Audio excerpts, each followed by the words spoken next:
Now it's probably the best time for us to actually go ahead and integrate our REST API with our front-end application using React. So in this case, I'm not going to create my ReactJs using npm create app. Just because npm create app, it will run the React.js application at its own default proxy port 3000. But in this particular case, I want my Springboot REST API to be able to serve our front-end application at its default port 8080. So which means for you to be able to do that, there's a couple of dependencies and a couple of tools that and a couple of conventions that you need to follow so that you can actually go ahead and manually create your React app. So what enables us to do this in this particular case is we're going to use Babel and Webpack. So what Babel is actually Babel is simply a transpiler that is used to compile our JavaScript code or convert our ECMA 2015 code into JavaScript code. And what Webpack is Webpack will actually go ahead and bundle our React.js so that it will be a JavaScript file that will be run by the browser. So these are the two main packages that we need to install, Webpack and Babel. So to do that, let's quickly go ahead and create our folder structure for our front-end application. So in this particular case, I'm simply going to create a directory in my root repository. And this directory, I'm simply going to call it front-end. Then inside this front-end directory, I'm simply going to have a source folder and a components folder. So once you've done that, if I refresh my INTERGRATE, you can actually see that I now have a front-end folder with a source inside the source and the components folder. So all our components that we're going to create for our front-end application are going to rest in this components folder. So once you have done that, it's now time for us to install our packages. So in this particular case, I'm assuming that you already have installed Node.js, because for you to be able to create React.js applications, you actually need to have Node.js installed. So in this case, if I say Node.js version on Linux, you can actually see that I already have Node version 12.20.1 version installed. So if you did not install Node.js, just go ahead and install Node.js into your system. So once you have installed Node.js, it's now time for us to create our packages. So for us to do that, we need a package.json file. And for you to initialize your, you need to initialize your Node.js project using the command npm init. So once you run this command will actually generate a package.json file. So the project name, I'm simply going to leave it as default. And then for the version, I'll simply leave it for the default. And for the description, I'm simply going to say React. I can say Springboot React front end app. Then for the entry point, I will leave it as is. Then for the Git repository, I will leave it as is. Then for the keywords, for the author, I'll simply put my name. Then for the license, I will say it's MIT. Then I'll leave it as is. So once you run the npm init, it will generate a package.json file. So if you refresh your IDE, you can actually see that you now have a package.json file with the descriptions that we've put. So in this package.json file, this is the file where we are going to install all the dependencies that we need for our front-end application. So in this case, the dependencies that I'm going to install is, remember we said we need to install Webpack, Babel, and also React as well. So to install those, let me just go ahead and clear my terminal. And to install our dependencies, I'm going to install them as development dependencies because we don't necessarily need it in production, since we'll be using the packaged bundle JS file. So in this case, I'm simply going ahead and install Webpack. So install as a development dependency Webpack, and also we need Webpack CLI, right? So once you've installed this, I also need to install Babel, right? So I also need it's Babel loader. Then I also need Babel core, right? And I also need a Babel preset. So I'm just installing all the dependencies that we need for our ReactJs app. So I'll also need Babel preset React so that it will be compatible with our ReactJs application. Then I'll also need Babel slash plugin dash proposal class properties.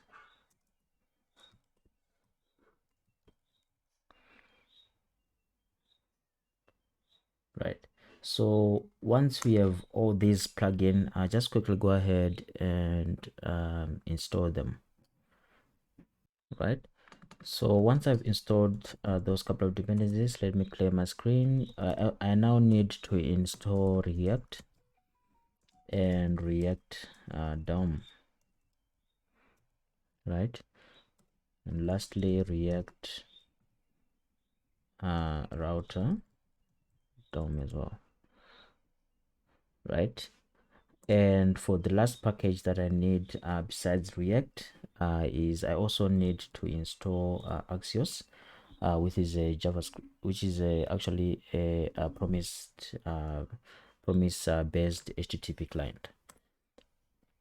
So right now I've installed all my 3 main dependencies that I need, in fact 4. So I've installed Babel, I've installed Webpack, I've installed ReactJs, React, and also I've installed Axios as my HTTP client. So once you have installed this, if I actually go ahead to my IntelliJ and refresh my package.json file, you can actually see that I have added new dependencies. So under dev dependencies, all the packages that I've installed with -d, they will go under the development dependencies. And for the dependencies that I need for production is the Axios, the React, and the React router DOM. So once you have installed, the next thing that you now need to do is to configure your Webpack and Babel. So let's start by configuring our Babel. So to configure Babel, just quickly go ahead and create a file called Babel RC, right? So inside this file, this is where we are going to have our Babel configurations. So what we're going to do is, let me simply go ahead and I have the configurations aside.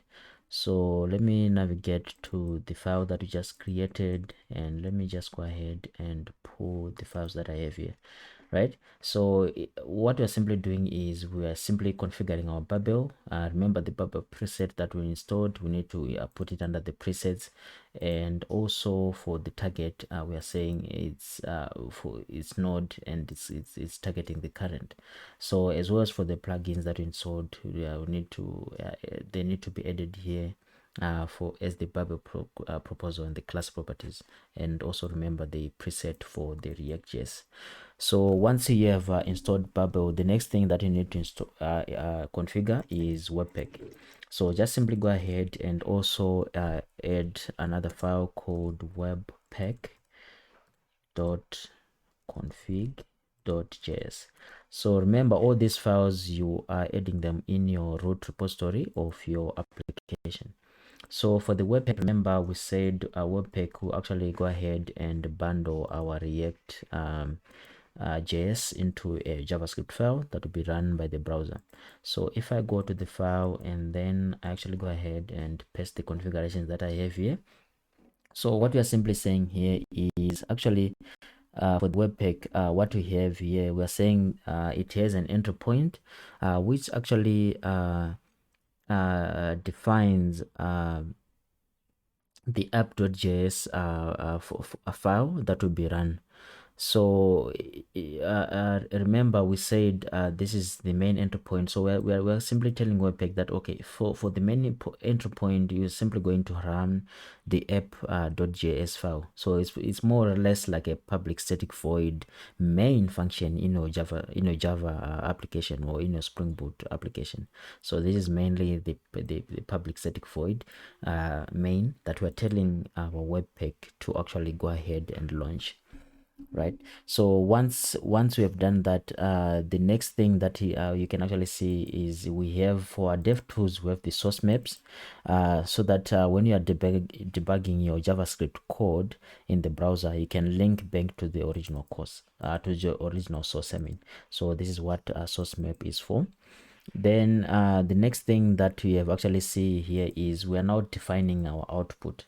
So for output, we are saying when Webpack runs, when it bundles our ReactJs application into a JS file, we are simply telling it, when you bundle it, just go ahead and save the file under source main resources static build and create a file called bundle.js. So this is the file that will be created when the Webpack actually goes ahead and bundle or our ReactJs application into a single bundle.js file. So just think of it as a .jar application that is created by Springboot. But for React and Webpack, it will create a bundle.js file. So once you've done that, once you've done that, the next couple things that we need to also configure in Babel is, remember, in Webpack, is to tell it the loader that we're going to use. So we're saying for the Babel loader, just go ahead and use the presets that we've installed for the preset React and the preset environment. Then also for our styling, we need to configure the CSS loader and the URL loader as well.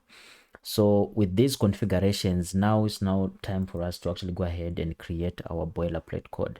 So remember, on our Babel configurations, we had said the entry point is going to be main.js.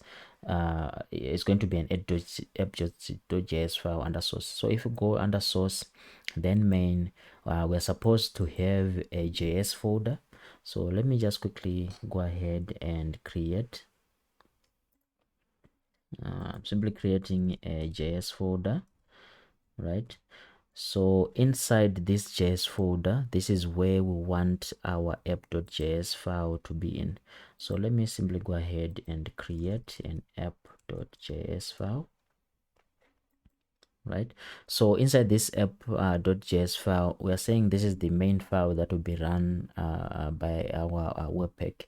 So let's simply go ahead and insert the code that we need in our app.js file. So for the code, we are simply going to have essentially the main app component for this file. So just so let's simply code it out. So the first thing that we need to bring in is we need to bring in React, right? So once you've brought in React, you need to bring in the component, right? Then we're simply going to say from React, right? So we are now bringing in our components from React. Then the next thing that we need to bring in is React DOM, right? And we are simply going to bring in from React DOM package, right? So the next thing, let's simply create a class, right, and export it so that it will be available to other React components, and simply extend it. It's simply going to extend a component, right? So once you've done that, the next thing that you need to do is to actually render our component. So in our returns function, we are simply going to return our JSX, which means we can have an HTML function here. So I'm simply going to have an H1, which is saying welcome to our React, let's say Springboot React Fullstack application, like this, right? So once you have created your class, the next thing that you need to do is to make it available to other components by using export default React app. So the next thing that you need to do, you now need to bundle it actually in your DOM. So we are actually going to bundle the app component, right? So once you have bundled the app component, you now need to say document dot query set, because remember, for our query selector, we are saying we actually need a way to say which, because remember, when Spring Boot runs, it by default is going to run an index.html file.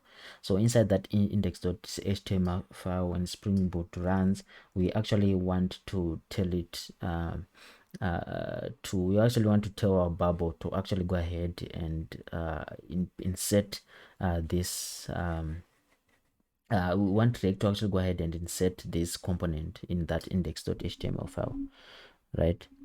So for us to do that, remember we had included Timeleaf as our template engine for Spring Boot, right? So we now want Spring Boot to actually go ahead and run our index.js file. So for Spring Boot to be to do that, we need to go under resources, right? Then under resources, then under templates, this is where we need to create our index.js index.html file. So this index.html file is the file that is going to be run by our Spring Boot. So now we are not talking of the front end, we are not talking of the backend application. So sorry, let me simply go ahead and say index.html like so. So this is the file that will be run by our ReactJs application. So which means we are supposed to have a controller that is going to point to this file, so that when this file is run on the query selector where it says app.js as the ID, React will then come in from there, right? So let's simply go ahead and create our HTML, right? Then for HTML, what we need to have is the title, right? So for the title, we are simply going to say Spring, maybe REST API like so. Then for the link, remember we need to do our styling as well. So I'm simply going to say for the link, we're going to say this is going to be a style sheet, right? This is going to be a style sheet, and its location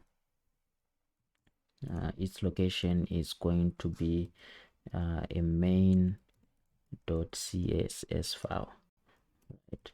So once we have put our link, the next thing that we probably need to do is to wrap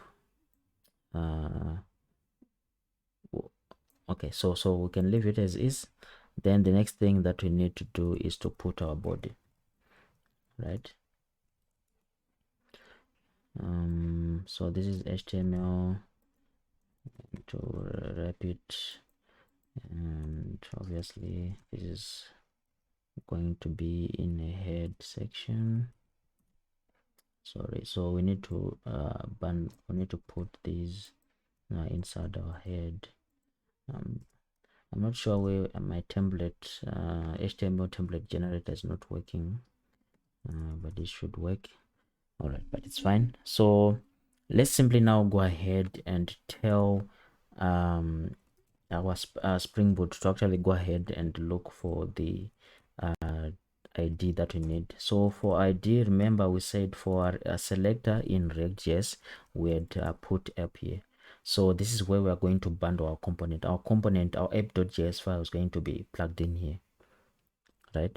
So once you have done this, the last thing that you probably need to do is to actually go ahead and put your script tag. And for the source, we are going to say just go ahead and use the build dot slash bundle.js. So this is the file that is going to be produced by Webpack. So we are simply telling our Spring runner to say, okay, remember, for the selector, this is where we are going to plug in our react.js main file. Then for this for the script that we are going to use, you simply need to include the JavaScript file that will be generated when it bundles the react.js app into a bundle.js file. So we are simply referencing it to this. So once you have done that, this is essentially the boilerplate for application. But one thing that you need to note, let me just re-emphasize, is this ID component, where we are saying this is where React this is where we are going to plug in our React, or this is where the React is going to be bundled here, right? And then for the bundle.js, this will be automatically be generated by Webpack, right?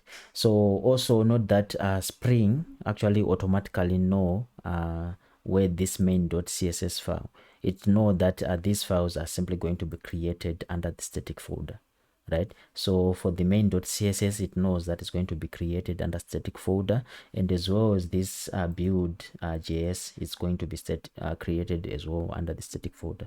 Spring automatically knows that for all our static resources, they're going to be put here, right? So once you've done that, the next thing that you need to do is to actually go ahead and set up our package.json. So let's just simply go back to the package.json file. Then inside this file, under the scripts section, this is where we want to put our scripts. So for us, we're going to use something called watch. Command called watch. So what this command does is, when we run this command, right, it will actually go ahead and generate our bundle.js. So what we want to do is, we're going to fire Webpack, right? So we're going to say Webpack watch like this, right? Then once we have fired Webpack, then we need to generate an output file. Then for the output file, we are simply going to target we're simply going to create target to target. We are simply going to reference it to the target file, because remember, for us to do this, the first thing that we need to do is we need to first run our REST API by say mvn run mvn Springboot run, right? When you run our Springboot, it will create a target folder. So remember, we had run it before, it has created this target folder. So this is the target. So what Springboot does is, this target folder will actually go ahead and bundle everything that is in this Springboot project into a target folder, sort of like for production. So what we are simply doing is, we are simply going to target this classes file. Then inside this classes file, we want to target the static and the build that is going to be generated. So for now, let's simply go ahead and put the static, then the build. Inside the build, this is where we're going to have our bundle.js file. So when you run this command, Webpack will actually go ahead and generate our JavaScript file that will be run by the browser, right? So for the most part, the final step that we need to do is, we now want to tell our Springboot to say, remember, we had created a REST API. So if I go under Java, under controllers, under user controller, remember we had created this REST controller. So remember, the REST controller actually generates the JSON files for our API. But in this particular case, now we want to be able to tell Springboot to actually go ahead and to generate a template, right? Not a JSON file from our REST API. So we now want to tell it to say, if a user hits this endpoint, just actually go ahead and generate this template, right? So for us to do that, we are simply going to create a class called web. I'm simply going to call it web main controller. So this is the controller that we're going to use for our web interface, right? So inside this controller, I'm simply going to say annotate it with @controller, so that we'll be able to render our index.html file, right? So I'm simply going to annotate it with controller like this, right? So let's simply go ahead and say whenever, so we now want to create our endpoint, so use an annotation called request mapping.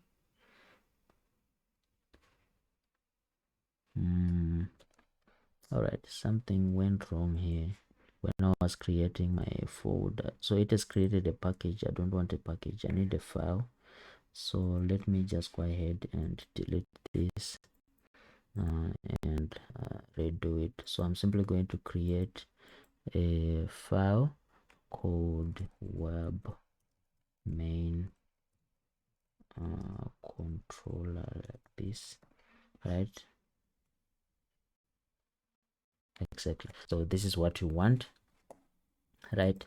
So once you have done that, we now need to put our mapping to say if a user it hits this endpoint, we want it to actually go ahead and point to our HTML to render our HTML file. So you use request.mapping.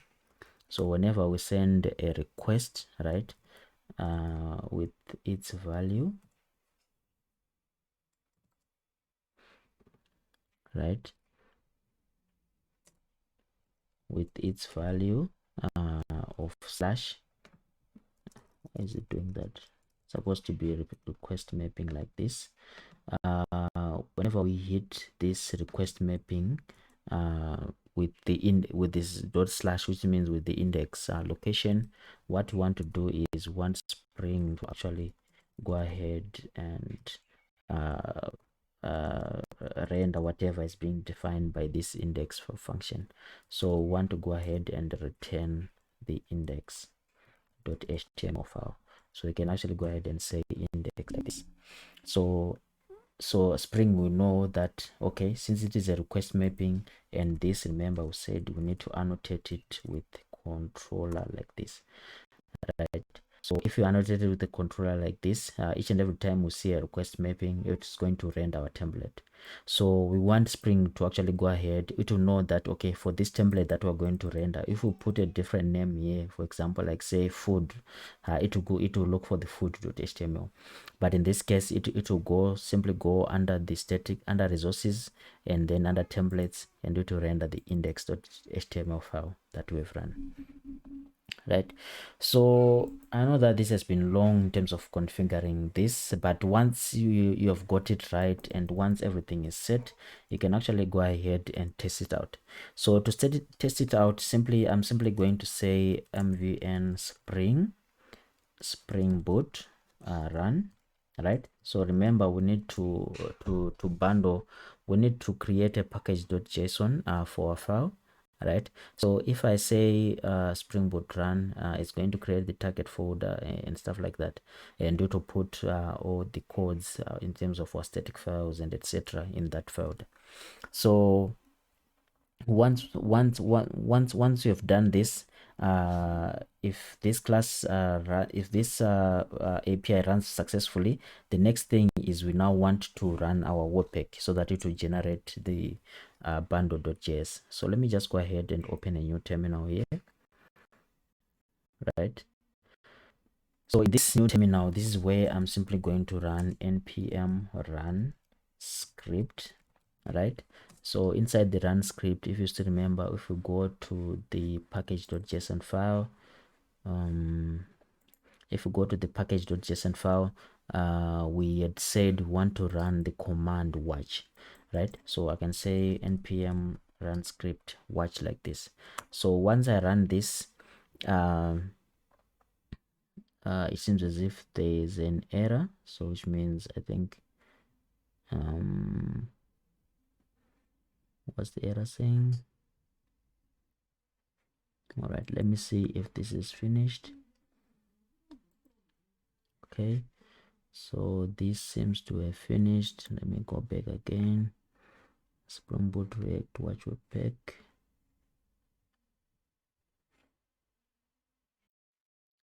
All right, so to solve that issue that I had, I had to actually roll back my web CLI to 3.3.12.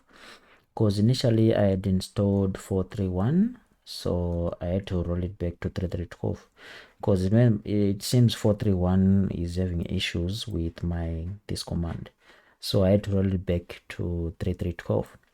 So if you roll it back to 3.3.12, I think if you rerun the command, it should work.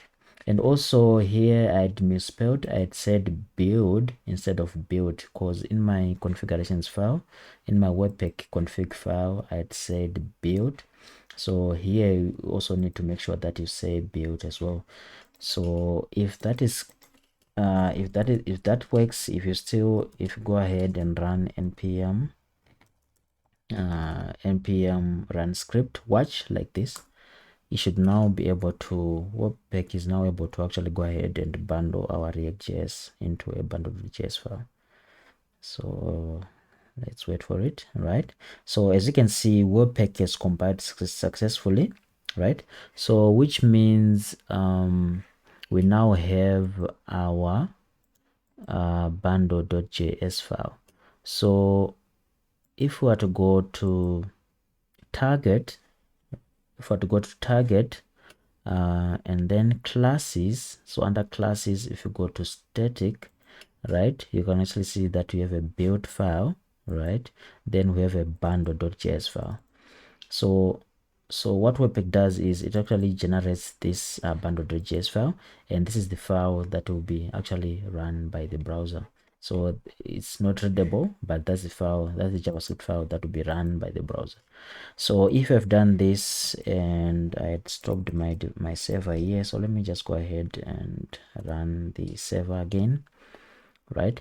So once the server starts, I think for now we should now be able to see the application running. So let's wait for the app to start.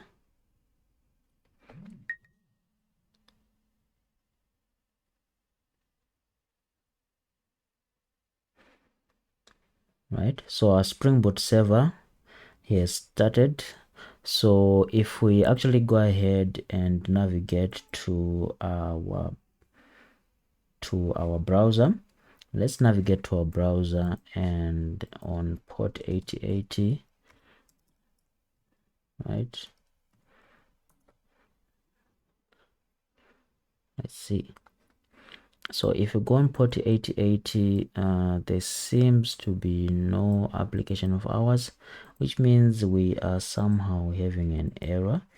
So let's see, go ahead and try to inspect.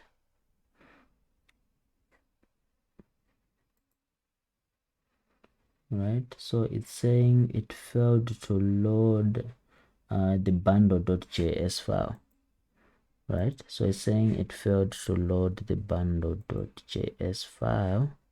So let's simply go ahead and navigate to our IntelliJ and try to debug this.